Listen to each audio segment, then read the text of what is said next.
مریم آپا میں نے लाउंज साफ कर दिया है। चलो ये तो बहुत अच्छा हो गया।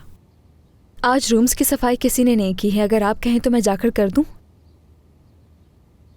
मैंने अक्सर औकात ये गौर किया है कि नसरीन उसी वक्त काम करती है जिस वक्त करीम साहब उसके आसपास हों। और आज तो फातिमा भी नाराज घूम रही है। मैं कर लेती हूँ जाकर। तुम्हारे यहाँ होने से मुझे बड़ा हौसला मिलता है। आपका शुक्रिया जो आप ये कहती हैं, लेकिन ये तो मेरा काम है ना। सबा मुझे छोड़ के नहीं जाना कभी तुम।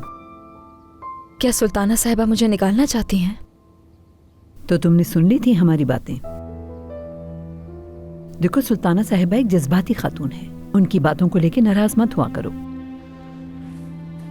जज्बाती इसलिए हो रही हैं कि मैं उनकी बेटी की हमशक्ल हूँ, लेकिन सिनान साहब वाली बात समझ नहीं आई। लेकिन उनकी बात ठीक भी है, मुझे सिनान साहब को लेकर अम्मी के पास नहीं जाना चाहिए था।